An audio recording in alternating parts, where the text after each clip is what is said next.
Hey, quick update for everybody on the Nova. You know, one of the things I figured out I didn't talk about was the TCI suspension. You know, I ordered this kit.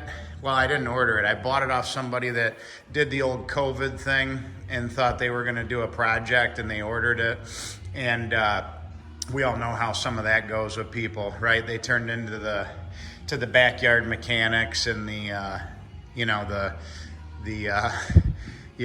cooks and all the different things that everybody got into with COVID, right? Where they had nothing but time to burn. So this person, very nice guy, bought this kit.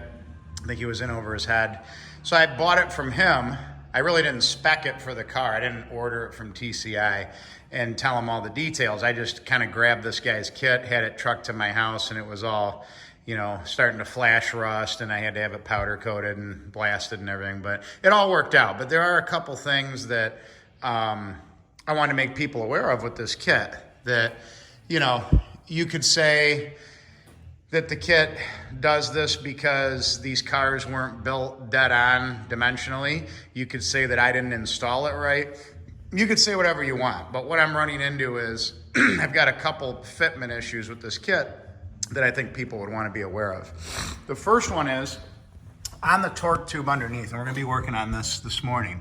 You can see that the piston is hitting the drive shaft loop on the bottom of it, right? You can see that rubber boot, the clamp, it's hitting it. And I don't even have these tight. I left them loose. So I looked at it and I said, well, gosh, did they weld that on upside down? Maybe they did. Maybe if you flipped it around and welded the loop the other way, maybe you'd have more clearance. Maybe that's what they did wrong. Maybe it's just the fitment on this car.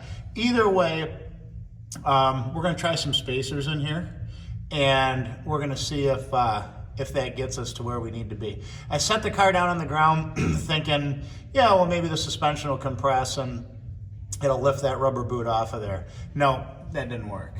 So anyway, looking back here, the other thing is, we went into this in a previous video, didn't have enough clearance in this area, with these 18-inch 275 drag radials on here. And now I've got, I can put my hand in here basically, which, I think is enough, but other people may not. We may need to play with it some more. But in order to get that clearance, I had to remove, there were spacers on the top shock on the front of that crossover bar. And I'll show you them right here. These guys. Had to take them off. And that allowed the axle to walk back a little further and be centered in the wheel well. So if you kind of step back and obviously the car's squatting like crazy on this side, but you draw a line up from the center cap to the center of that wheel well, and it's pretty dead on now. And you can see on this side too, plenty of clearance with the, I can put my hand in there just like the other side. So we're happy with that. And the reason I had to pull those spacers is because as I was walking the axle back, I was starting to have the coils hit the tube, the flange of the axle. There's a flange that welds to the axle for the mounts. You can see it over by that black coil spring. The coil was starting to hit that flange. It's pretty tight as is, but it was really tight then. So anyway, those couple things with the TCI suspension. Other than that, pretty simple install. Oh, one other thing, they give you washers to go in for your alignment, for your shims. We put regular shims in here. That way when we do go to do the alignment, we can pop these in and out really easy in 2 seconds.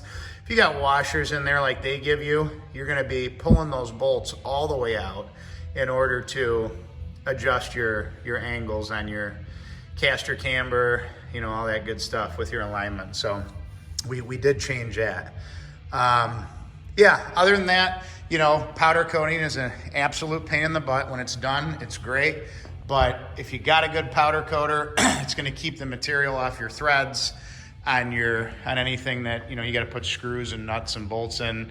Otherwise, you're going to be there with your drill bit, hogging things out, and taps, cleaning up threads, and that gets tricky because a lot of this stuff has reverse threads. So you got to go buy taps that are reverse, which most people don't have. So anyway, that's the update. Other than that, pretty darn happy with this TCI suspension so far. So have a good one.